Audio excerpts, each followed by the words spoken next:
Olá, sejam bem-vindos a mais um episódio do Lende Delas, uma iniciativa do Pilar Educacional da Lende IT, onde a gente celebra carreiras femininas nas áreas de exatas e hoje a gente está aqui falando de novo sobre tecnologia. Hoje eu estou aqui com uma executiva, especialista em cibersegurança, assunto quente, assunto da moda, e a gente já começa querendo te conhecer. Vou começar agradecendo por você ter aceito esse convite, por você estar aqui com a gente. Se apresenta pra gente. Eu tô aqui com a Angelita e a gente quer saber um pouquinho de quem é você, né? E aí, se você puder começar contando como você chegou na tua carreira de tecnologia, a gente já quer te ouvir.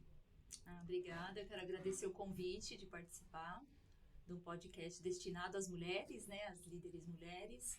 Eu sou Angelita, mãe da Lara, formada em tecnologia e o porquê, né? Eu sempre gostei de exatas.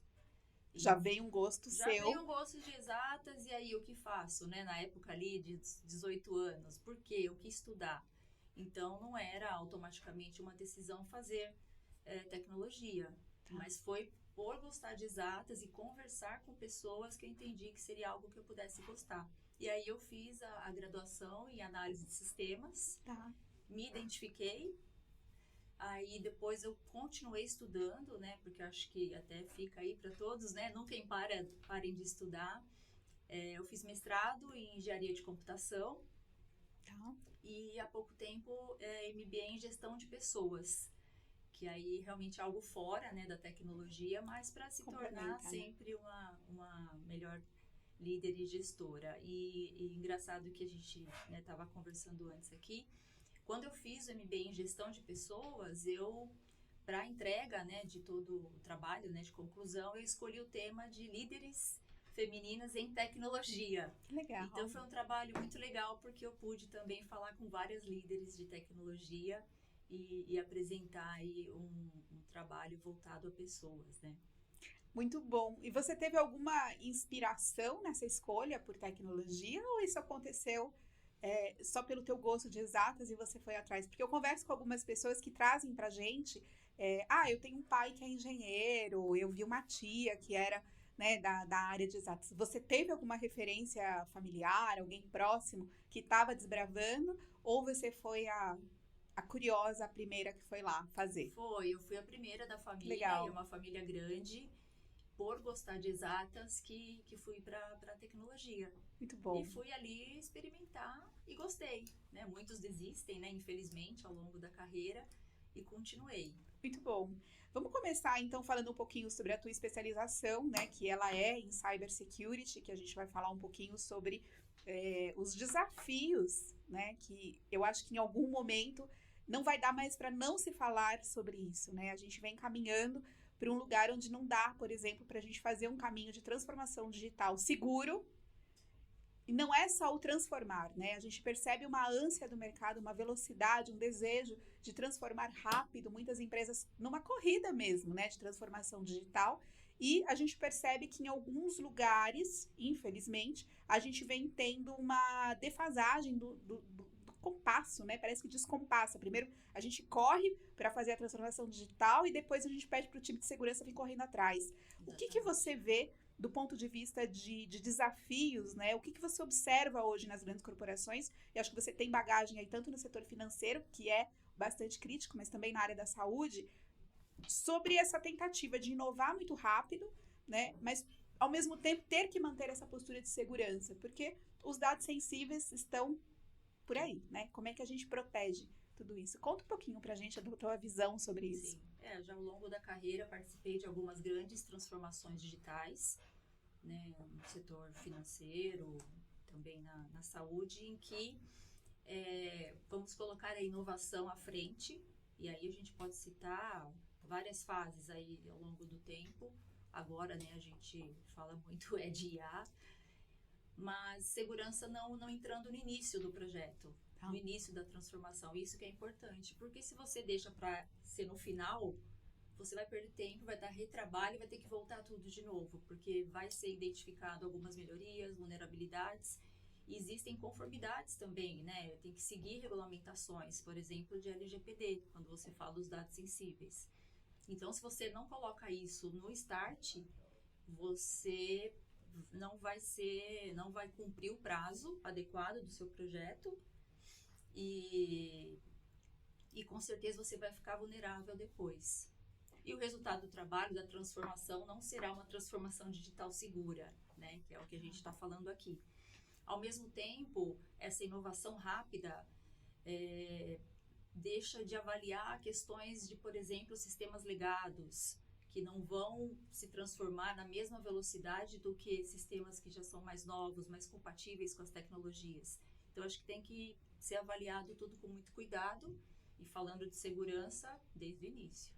Eu acho que você trouxe uma fala que me fez pensar, né? Muitas vezes, antes de avaliar a segurança do legado, a segurança do que a gente tem hoje, a gente está sonhando com a transformação e com a construção do novo, né? E de repente você traz até uma luz da ordem certa de fazer as coisas. Primeiro, eu blindo e protejo aquilo que já está em uso, aquilo que está aqui no dia a dia, antes, né, de começar a desbravar, mas sempre caminhando junto com o cyber. Isso é um toque muito legal. Sim. Quando a gente fala sobre a maturidade, né, esse momento, né, em que a gente precisa ter essa resiliência cibernética, e eu gosto porque cada vez mais alguns conceitos vão sendo trazidos, né, para a mesa, e aí a mesa que eu falo é a mesa do business, a gente não fala só, né, dentro da sala do TI, a gente começa a falar sobre resiliência cibernética num contexto muito maior, trazendo, né, isso para a organização como um todo. O que você entende como os principais indicadores para serem monitorados, além daquele o cyber tradicional, né? A gente fala que era só a prevenção ao incidente. E eu acho que isso começa lá atrás, quando a gente tinha o pessoal que ficava só responsável pelo antivírus, né? Sim, então, criou-se uma cultura muito antiga, mas que veio culturalmente implantada, de que tem o pessoal que cuida de proteger, né? Que é só a prevenção. Como é que você enxerga tudo isso? Eu acho que mudou muito, né? Pegando aí o gancho que você falou de antivírus, já mudou tudo. Antes você tinha uma ferramenta baseada em assinaturas e hoje já não é só isso. Hoje é baseado em comportamento das pessoas. Então, olha como mudou. Você não se baseia apenas em fazer uma atualização. Você se baseia em regras, identificar comportamentos, né, indevidos para fazer os bloqueios, né, ou as tratativas. Mas falando de resiliência, que é algo que a gente tem que se antecipar, é algo que a gente tem que prevenir, mudou.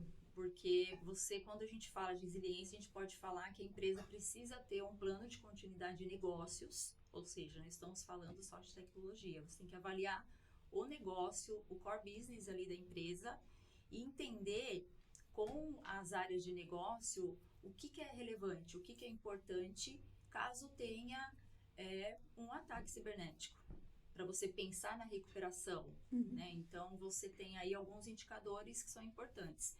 Para você ter um PCN, né, que é o Plano de Continuidade de Negócio, você tem que criar um documento que chama BIA, que é o Business Impact Analysis. Então, o que seria? Avaliar o impacto ali do negócio.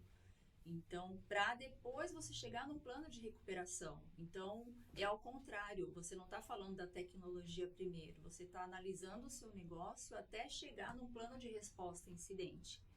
E através dele você cria os indicadores. Qual que seria o RTO? Aqui começar a falar algumas siglas, né? Por favor, tá fica bom. à vontade. RTO, que é o tempo de recuperação. Então, como você entende no seu negócio o tempo de recuperação que seria tolerável, né, do impacto do seu negócio? Então, a gente falando aí em setor financeiro, né, e dependendo do negócio ali dentro de saúde vai ser outro, né? Você tem também que medir qual que é o seu tempo de detecção, né, que é o MTTD que a gente fala hoje, né, para poder avaliar desde que teve o incidente até o tempo que ele foi detectado. Então, existem esses indicadores que são importantes, que não são baseados ali só na tecnologia, para que se ocorrer um incidente, nós estamos aí suscetíveis a ter incidentes, né, a qualquer momento, você saiba se preparar para ter uma resposta a incidentes adequada e no tempo correto. Eu gosto dessa tua fala, Angelita, porque você fala mais de negócio do que de tecnologia, né? E eu acho que daquilo que a gente estava conversando e até preparando esse nosso papo, eu gosto da ideia da gente falar agora, né, sobre esse Business Information Security Office, que é o BISO. Por quê? Porque é uma cadeira, né, que a gente não vê com destaque de negócio com tanta frequência. A gente não normalizou esse lugar ainda, né? Eu acho que tem algumas posições executivas que elas não estão normalizadas, não sei nem se é esse o termo, mas elas não estão ainda sendo esse lugar comum, né? E aí, qual que é o diferencial de você ter uma estrutura onde a segurança, ela faz parte, né? Ou ela anda junto com o negócio, né? Do que você trazer isso como o fiscal da segurança, né? Eu acho que quando eu fiz a conversa com a pessoa de governança, a gente recebeu uma especialista em governança, e a gente sempre brinca, né? São áreas ou são pedaços da área de tecnologia que ficaram com papel de fiscal, né? Então tem a da governança, que é uma auditora chata, que fica atrás de todo mundo para saber se estão fazendo as coisas direito. Tem o pessoal da segurança, que pode isso, não pode aquilo, não sei o que bloqueia tudo, que dá trabalho e tal. Como é que faz para virar essa chave dentro das organizações desse papel de business, né? A gente não está falando mais do cara técnico que está ali preocupado com bits e bytes, você está olhando para o negócio, você trouxe essa fala, né? O que você entende que muda dentro da organização com essa estratégia? Muda esse papel, inclusive já atuei, né, com esse tipo de responsabilidade de ser o BISO, que é justamente o papel crucial e fazer a ligação da área de segurança com a área de negócio. E aí deixa de ser o papel de segurança de antigamente, que a área de segurança é uma área que só vai bloquear. Não. É uma área de negócio, né? Passa a ser uma nova área de negócio que tem que agregar com os objetivos das áreas da empresa, com o core business. Então, o papel do BISO, que é diferente, né, do CISO, né? Que o CISO a gente já é uma sigla mais conhecida, um papel, né? Agora o BISO não, ele vai estar fazendo essa junto com o negócio, entendendo o que o negócio precisa e como a gente consegue facilitar sem necessariamente ter que bloquear. Tá. Eu posso ter segurança, eu posso mitigar um risco sem necessariamente ter um bloqueio e impactar o negócio na frente ali. Por exemplo, na área da saúde. Se eu não posso bloquear um acesso que vai impactar a atuação do médico na ponta, da enfermeira na ponta, eu tenho que ter uma outra alternativa de mitigar esse risco, de deixar o meu processo seguro sem necessariamente bloquear. Não precisa ser ali, né, o extremo. Então é isso, é flexibilizar, é mudar o papel. A área de segurança, a intenção, né, a mudança disso e a conscientização das pessoas, nas empresas, né, que a intenção é deixar de ser uma área que vai me atrapalhar. Eu tenho que ser uma área que eu posso agregar, uma área parceira. Eu vou chamar segurança porque eu não estou seguro nisso. Como que eles podem me ajudar?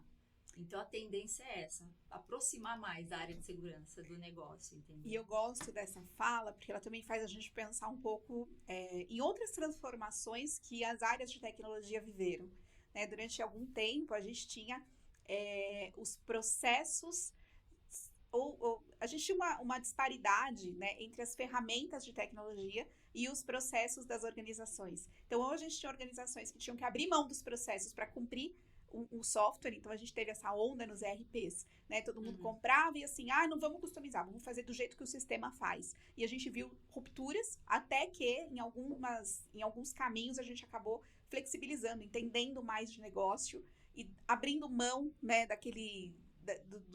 da estrutura tão rígida Padrão da tecnologia, ali, né? Do padrãozão, para criar verticais, para os softwares começarem a ficar vocacionados, a gente começa a criar um letramento diferente para falar que o software foi verticalizado, ou que ele consegue atender um segmento em específico, e a gente começa a perceber também que a área de segurança está com esse olhar, né? Também de parar de seguir a ferro e fogo aquilo que está escrito na norma, e eu queria ouvir de você também um pouco sobre isso, sobre essa questão dos frameworks, né? Você tem a experiência de integração com o ISO, LGPT, esqueci o nome aqui, é NIST.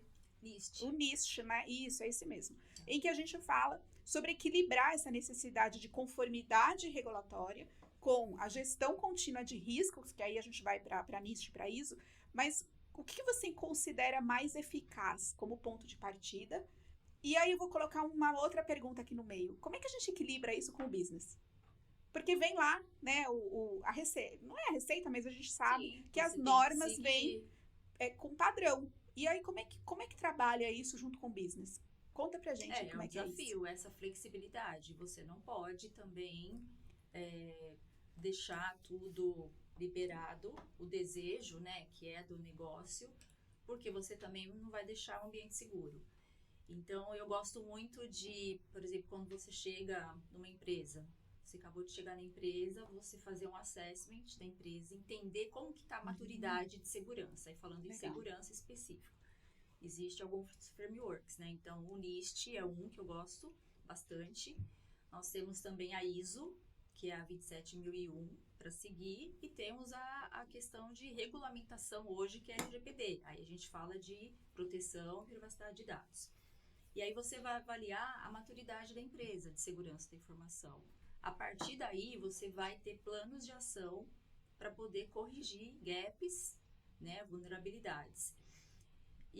Mas de uma maneira que você também não trave, né, não impacte o negócio. Então, é algo que não é simples. Por isso que precisa ter essa comunicação muito boa com o negócio. Porque se você não fala com o negócio para entender como funciona, você vai seguir ali à risca o que o seu framework está pedindo. E é um risco muito grande no negócio. Claro que tem que ser aplicado, mas se chegar numa situação que o que eu fizer ali eu vou impactar o meu core business, eu vou ter que ter uma alternativa. Isso vai ter que ser um trabalho em conjunto com as áreas de negócio e não pode ser só de segurança ou só de tecnologia, para que você chegue ali no caminho comum, né? Então, existe sim, nós temos que cumprir as regulamentações, nós temos que cumprir as regras, mas dependendo você tem que flexibilizar, tá? Então, eu sou a favor de seguir framework, seguir as normas, você tem que ter políticas documentadas, você tem que exercitar as políticas também, você não pode só criar política e ela ficar guardadinha ali, porque realmente existem, né, as áreas de controles, né? Uma das também na parte de governança, quando a gente fala governança de segurança da informação, né, não somente a de tecnologia, e que você vai lá e vê a efetividade dos controles. Tá. Então, a gente, claro, precisa validar. Tá? E deixa eu aproveitar que a gente está falando sobre framework, sobre essas padronizações, Angelita, eu queria entender um pouquinho, e eu sei que você tem experiência nisso, né? Mas quando a gente fala sobre integrações e esse momento do M&A, né, a gente percebe que é muito custoso, né, em todos os aspectos. O M&A ele tem sido um desafio. Por quê? Porque desde a cultura, né, até e aí a gente vai chegar na cibersegurança, mas a gente tem um desafio muito grande para garantir uma integração segura, né, e rápida. Porque enquanto a gente tem o desafio com pessoas, com normas, com regras, tem coisa que não dá para esperar, né? E a segurança ela tem uma urgência de ser integrada com muita velocidade para que a gente não tenha discrepâncias de atuação, para que a gente conheça o risco daquele negócio que está sendo embarcado, né? Conta um pouquinho para a gente da nossa experiência nisso e qual foi a sua estratégia de maior sucesso para fazer esse processo de integração segura. Ao longo da minha carreira eu participei de algumas grandes fusões, né, de empresas, aquisições, fusões. Por exemplo, eu estava quando teve a fusão do Unibanco, né, Itaú, né, em que eram dois bancos. Então, entende-se que são bancos, então os processos são semelhantes. Não necessariamente. A cultura era diferente. Sem dúvida. Além de muitos sistemas envolvidos, sistemas legados.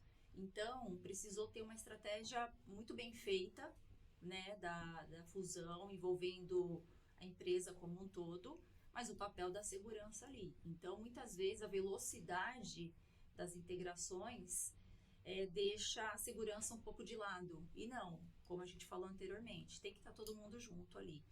Né? Então, existem aí algumas premissas de segurança que têm que ser consideradas numa etapa dessa. Né? Para que você depois não tenha um problema futuro, não só de risco, como de custos, né, operacionais que você vai ter depois. Então, a primeira coisa, eu acho que eu aconselho é identificar os principais riscos dessa fusão ou dessa aquisição. Né? Colocar tudo ali e identificar quais são os riscos críticos que eu tenho que olhar durante esse processo, que vai ser um grande projeto complexo que vai envolver a empresa como um todo. E aí, os riscos, aqui a gente fala os riscos cibernéticos, né? Envolvidos. Então, você parte da premissa daquilo que é mais crítico e depois você vai avaliando as outras outros níveis, né, de criticidade do ambiente. Então, isso eu acho que é muito importante, é essencial numa etapa dessa. Deixa eu te fazer uma provocação, Angelita, porque na minha experiência, né, em alguns momentos, isso foi mudando ao longo do tempo, mas eu não sei como é para o teu quadrante. Quando a gente fala sobre o M&A, em alguns casos, e eu falo porque na minha experiência eu tive momentos diferentes e é muito divertido, porque eu já fui do TI, que foi avisado depois.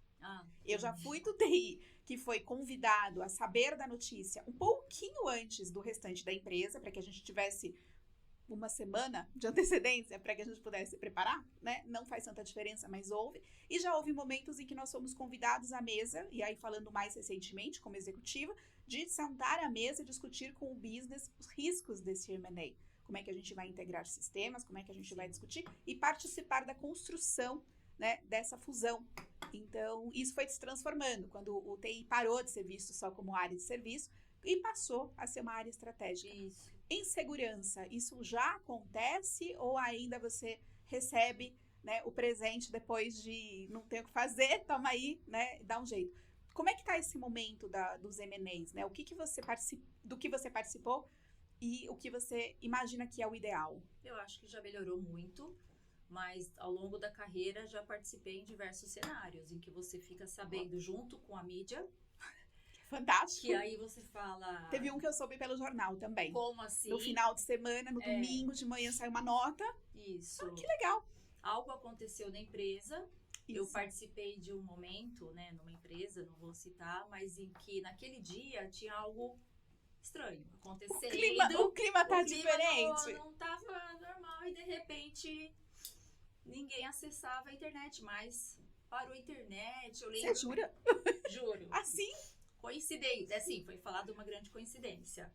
E daí, de repente, depois, aí realmente fomos chamados para algumas reuniões ali urgentes, que ia ser divulgada uma grande notícia, que era a fusão daquela empresa com uma outra empresa. Passada. E aí depois falou, nossa, coincidência, internet, por quê? Já estava sendo divulgado publicamente sobre a fusão.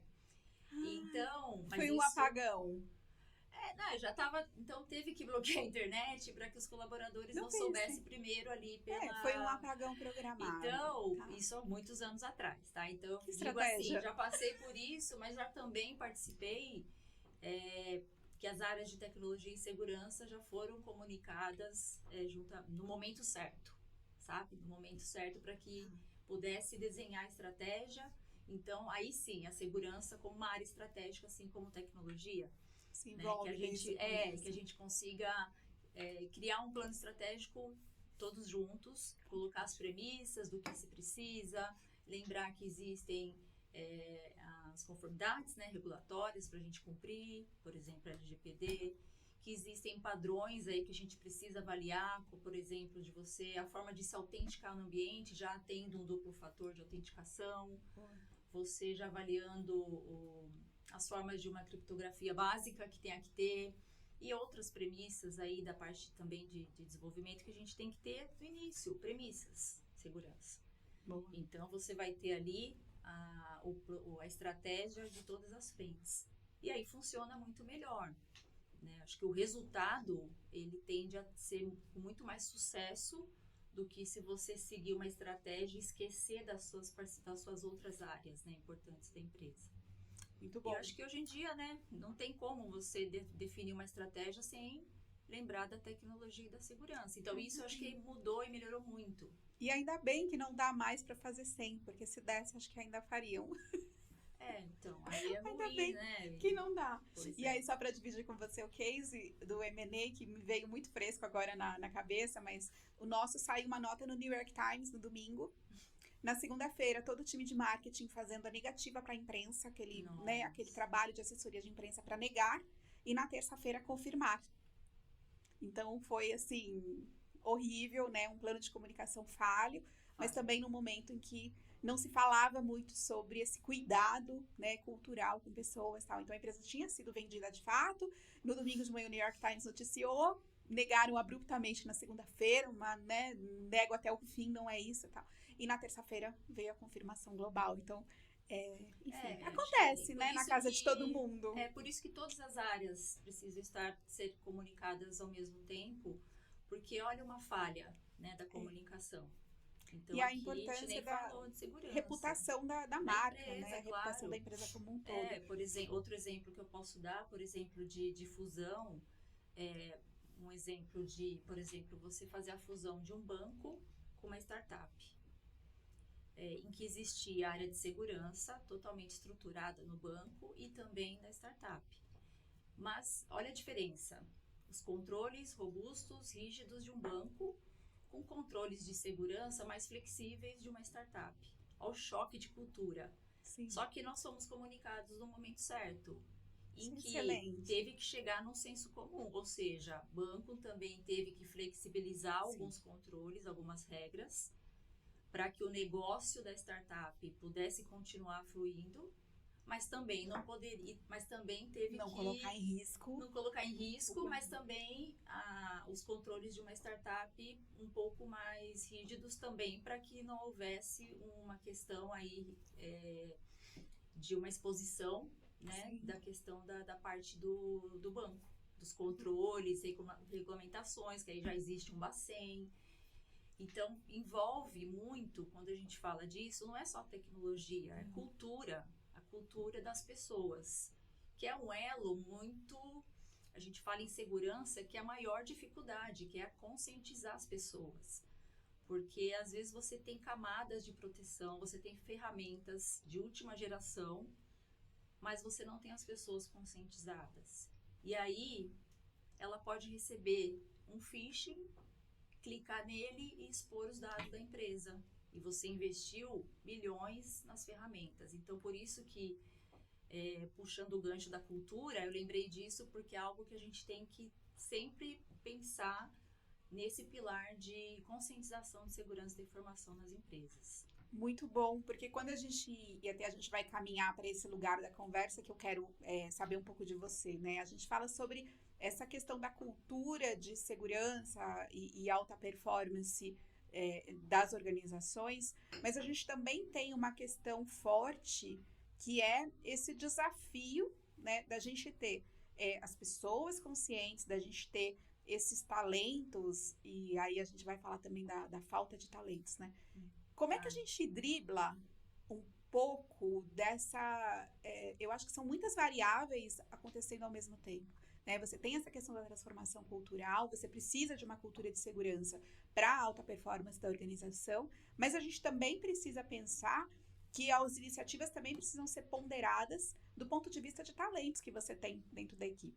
Vamos misturar um pouquinho esses dois temas, que eu queria te ouvir de uma forma um pouco mais estratégica, né? Como é que a gente cria esse ambiente, né? Como é que a gente fomenta essa questão da cultura, sabendo também que a gente tem uma deficiência de talentos para conseguir suprir a demanda de projetos? Tem, 2 pontos, né? A gente estava falando da conscientização e deixar claro que o tema cyber, né? Segurança da informação não é um tema só da área de tecnologia, é de todos da empresa, todo mundo está suscetível a um ataque. A porta de entrada pode ser qualquer lugar, qualquer né? lugar, é um ataque, é uma exposição de dados. Agora, quando a gente fala dos profissionais, realmente é uma grande preocupação hoje dos líderes, de você ter profissionais capacitados, né? Então, e aí a gente fala de ter vagas abertas e que você não consegue uma recolocação ali, né? Contratar alguém rapidamente. Nós temos muita dificuldade.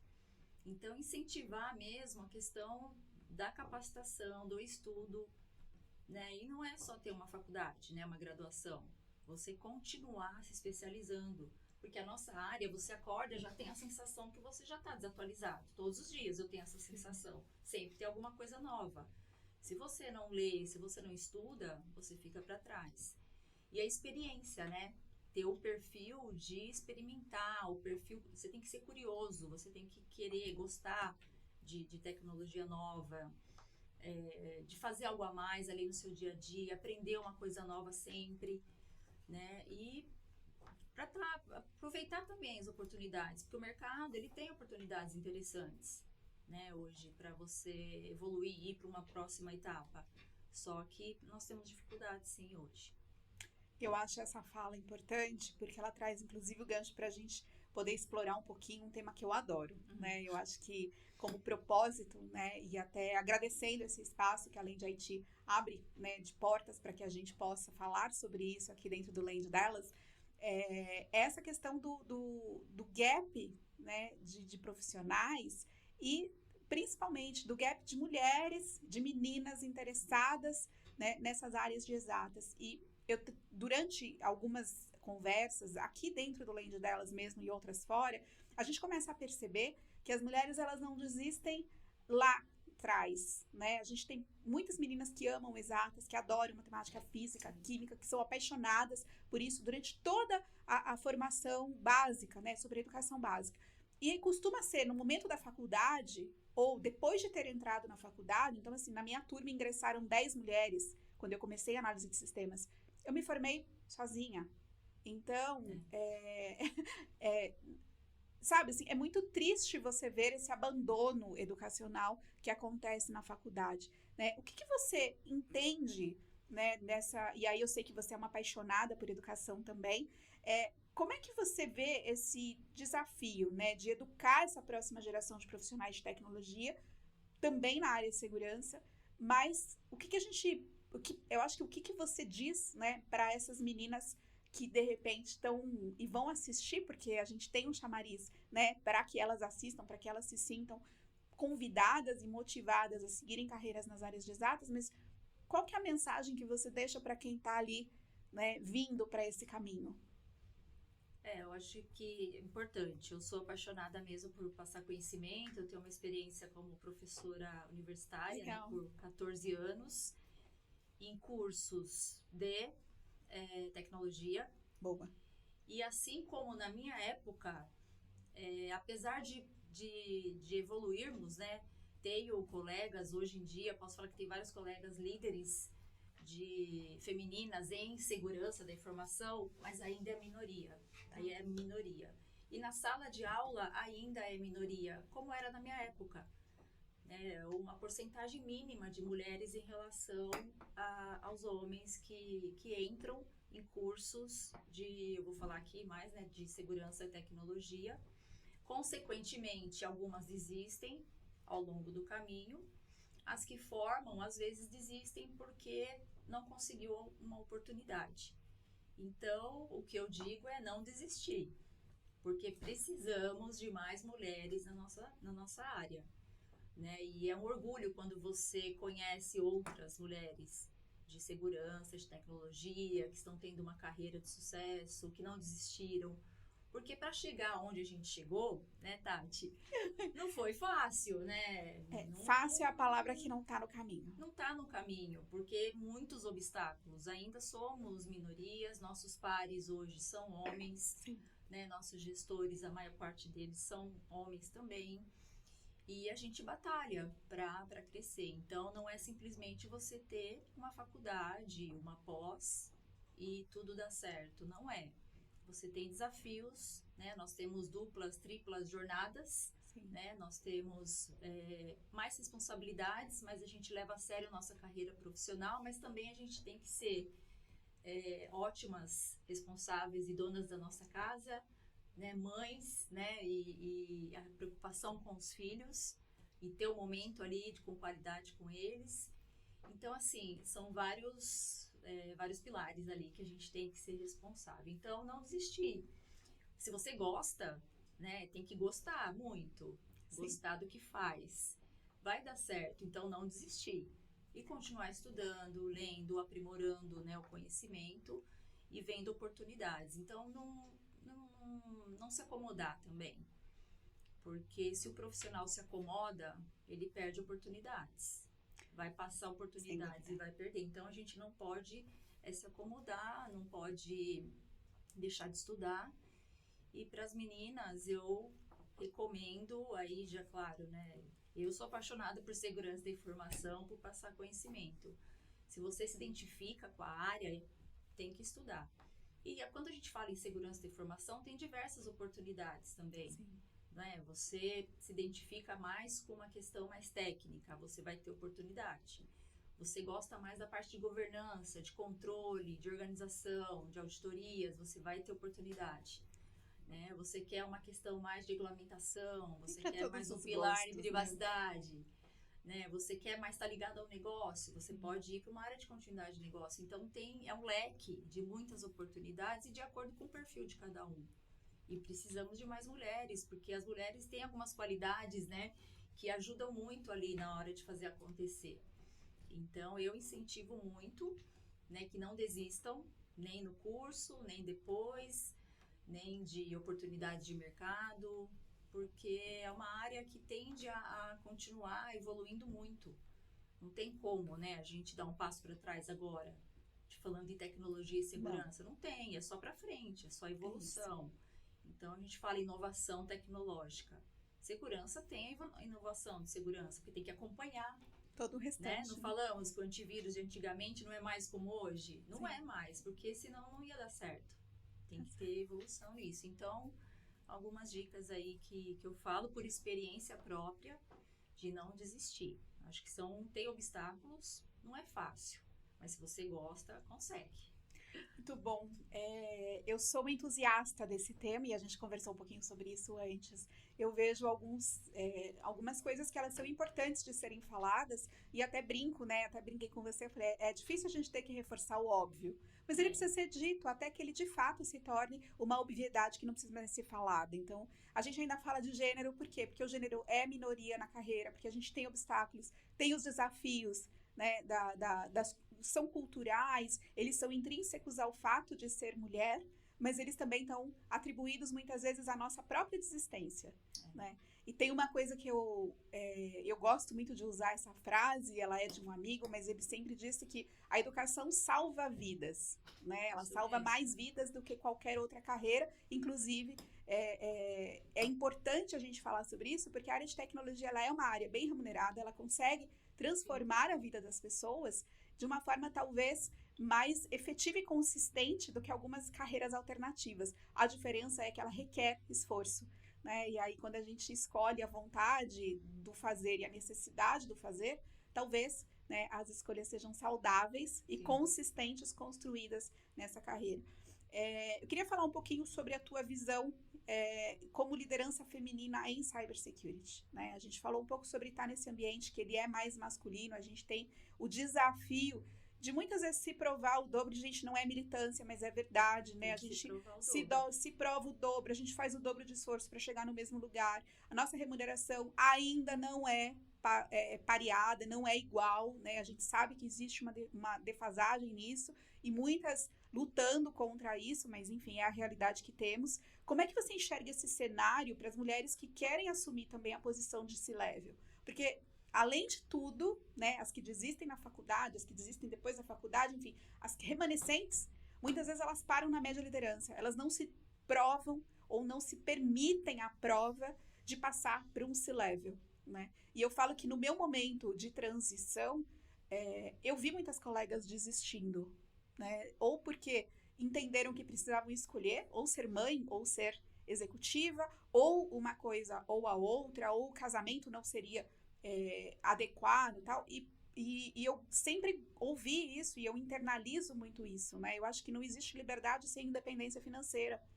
Então, por escolhas que a gente faça na vida, em nenhuma delas cabe abrir mão da nossa liberdade, né? E a independência financeira vem junto com ela. Então, quando a gente fala sobre esse crescimento de carreira, e é justamente onde a gente começa a ter mais autossustentabilidade, onde a gente consegue ter mais solidez nos nossos caminhos, é onde elas desistem, né? Assim, elas se bloqueiam para ir.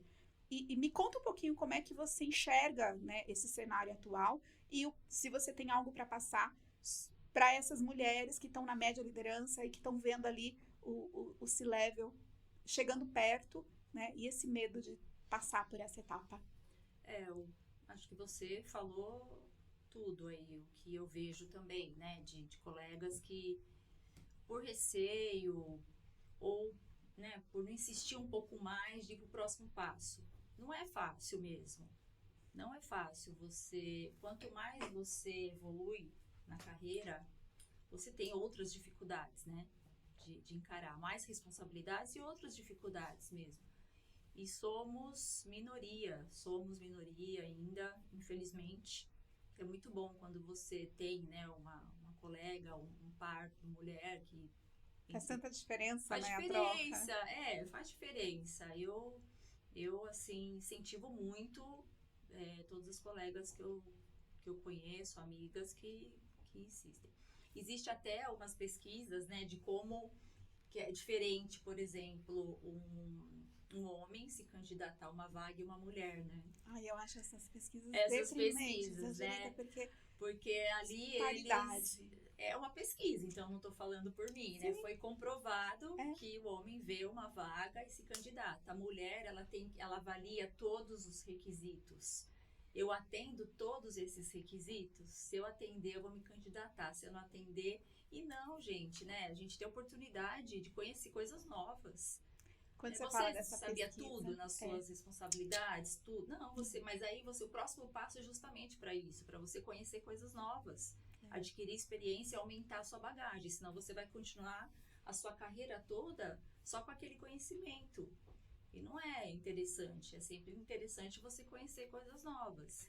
E esse se desafiar, né? Quando você fala dessas pesquisas, fala, ai, são deprimentes. Por quê? Porque elas traduzem de uma forma muito racional aquilo que a gente acha. E aí eu acho que quando vem uma pesquisa e comprova aquilo que a gente acha, né? Assim, quantas vezes a gente não se permite o desafio. Então você vê lá, e essa disparidade, ela chega a ser 70-30. É horrível. A gente só se candidata com mais de 70% de competências validadas naquilo que a vaga pede. E um homem com 30% ele se candidata. É muito díspare, né? É muita diferença. E a gente deixa de se ver pronta ou preparada para esse desafio. Eu quero aproveitar que a gente está falando sobre desafios, sobre essa permissão de futuro, e entender um pouquinho do teu olhar para os próximos anos. Eu queria a tua contribuição, né, para aquilo que vem. A gente passou, acho que, mais de 30 minutos sem falar em inteligência artificial, ou fazendo uma referência muito pequena, mas eu acho que agora é hora da gente entender, né? Se segurou um pouquinho. A gente se segurou porque ninguém mais... né? Vamos tentar falar de outra coisa? Claro. Mas... E obrigada por isso, porque a gente tem muito assunto, né? E eu gosto. E até uma provocação que eu sempre faço para as entrevistadas aqui do Land Delas pensa quantas vezes a tua carreira foi assunto na roda de conversa com as tuas amigas. Porque geralmente não é. Eu entrevistei mulheres que eu conhecia há mais de 20 anos, e embora a gente falasse sobre maridos, escolhas, filhos, um monte de coisa, a gente nunca se permitiu ter um papo desse sobre carreira. Coisa que os homens fazem com muita naturalidade, né? Os encontros e os happy hours, eles giram muito mais em torno de carreira do que sobre os outros assuntos. E a gente não se permite, né? A gente ainda tem algumas travas para sentar com as nossas amigas e bater um papo sobre carreira. Né? Então, eu acho que esse lugar ele é importante. E por isso eu quero saber de você, com a liberdade que a gente já tem de conversa, eu queria saber do teu olhar para os próximos 5 anos. O que você imagina que vem aí para o futuro, além da IA? Qual que é a próxima fronteira ou risco, né, emergente aí? Aí a gente fala de computação quântica, o IoT. Eu sei que você tem uma coisa aí com o IoT para trazer para a gente que é diferente do que eu conhecia, inclusive, eu quero te ouvir. Sim. E o que as empresas deveriam começar agora para acompanhar esse momento? Falando de, claro, vou sempre puxar aqui para segurança, o assunto hoje, a tendência, e tem que ser inteligência artificial, mas ela tá sendo vista, né, como uma questão aí na visão mais de automação, a gente eliminar atividades, né, repetitivas, evoluir, agilidade, só que a gente também tem uma evolução da parte aqui de cyber, que é o lado ruim, né, da inteligência artificial. E vai ter que andar junto. Então, eu digo que temos aí outras frentes, né, que a gente fala, mas a gente tem que se preocupar com isso. Como eu vou me prevenir? Hoje em dia, você consegue diferenciar uma foto natural e uma foto de IA?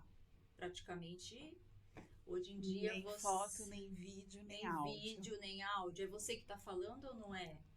Entendeu? Porque com 10 segundos você consegue captar a voz de alguém e usar em qualquer imagem, em qualquer vídeo. Então, olha a IA indo para o lado também, né? Então, sempre junto. você tem que evoluir a inovação tecnológica e a prevenção, né, a detecção da questão aqui de segurança da informação. Então, a gente tem que ver isso. Então, é assustador já é assustador e tende a ser mais, porque você não pode confiar em nada, né? Antigamente, a gente fazia uma conscientização de segurança sobre phishing e pedindo para as pessoas olharem erros de português. Hoje em dia não tem nenhum erro de português. Hoje em dia é tudo nenhum perfeito. Erro de português, nenhum erro de marca, nem o perfeito. logo, Se você nem recebe um timbre. link, você não sabe esse link, a origem dele. Então é um outro olhar. Porque hoje, se você quiser ajustar o texto para fazer o phishing, você tem ali qualquer ferramenta, né? Então, o logo, então assim, existem, né, os phishings direcionados, né, para os C-levels. Então assim, a IA, sou a favor, gosto, mas aí você tem que se atualizar na IA, você tem que aprender com a IA e aprender também a se prevenir ao lado mesmo, ao lado negro, digamos assim, porque ela cresce junto, né? E agora de outras questões, por exemplo, uma das coisas nesse meu período de experiência no setor de saúde foi conhecer, quando a gente fala de IoT, né? Mas o IoMT, que seria a parte médica, os equipamentos médicos hoje. Isso aí eu não tinha nem pensado antes da gente começar a conversar. Eles são conectados na internet, equipamentos médicos. A gente não faz nossos exames, né? Nossos exames ali, eu tenho um equipamento de ressonância, eu tenho equipamentos para qualquer tipo de exame de imagem que está conectado à internet.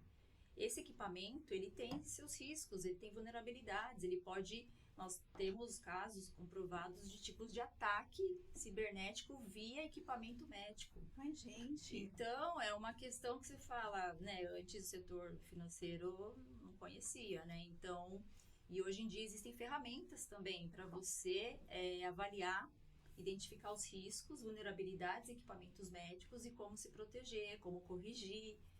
Então, é algo que me chamou muito a atenção. Sem dúvida. Porque o risco ali é vida, né? O risco, você não está perdendo dinheiro, você está para perder pessoas, vidas. Sem porque dúvida. você pode interferir o resultado de um exame. Entendeu? Se você está ali medindo, né, fazendo os exames, ou alguém mesmo internado e medindo ali todo o batimento cardíaco, com um ataque você consegue alterar o resultado. Você acabou de instaurar um triplex na minha cabeça. É assustador. É assustador porque é um risco crítico ali desse setor e tende a ter cada vez mais equipamentos, não só médicos, né, os IoTs conectados à internet, que você também tem que vir ali se proteger, entendeu? Você tem ali, você não tem hoje em dia a sua câmera na sua casa, conectada na internet, a sua Alexa conectada com tudo, né? Então você está seguro. E se alguém for lá invadir e conseguir identificar tudo e entrar na sua casa? Então, assim, olha os riscos, né? Então, é um mundo que a gente tem que se atualizar mesmo. Por isso que a gente não pode parar no tempo, né? Por isso que a gente volta, né, com as mulheres, aprender mais e aceitar oportunidades que você vai ver algo além. Né, eu com essa oportunidade que eu tive de experiência em mais de um setor, eu pude ver diferenças e aprender coisas novas, porque antes eu não tinha esse conhecimento, né, do risco. Como eu cuidei, né, de gestão de riscos cibernéticos, um dos riscos críticos era a questão de equipamentos médicos mesmo. Então... Gente, por favor, vamos estudar? Vamos aprender? Eu tô aqui com um problema agora, que eu tô com medo de fazer exame. Então, vamos aprender? É um risco. Vamos por estudar. Isso que tem que ter a área de segurança, né? Equipes de cyber especializadas, capacitadas em todos os setores. Porque cada setor tem a sua particularidade, né? Que incrível. Em câmeras. A câmera tá ali, você pode, de repente, sabe? Então, é incrível. Ainda bem que a gente é amiga, entendeu? Então, assim, eu quero saber mais disso depois. Com certeza, a gente vai conversar mais sobre isso. E a gente tem várias histórias interessantes, né? Que a gente aprende para conscientizar mesmo e é muito as pessoas, bom as empresas que precisam se preocupar com o tema. Segurança não é mais algo de TI, não.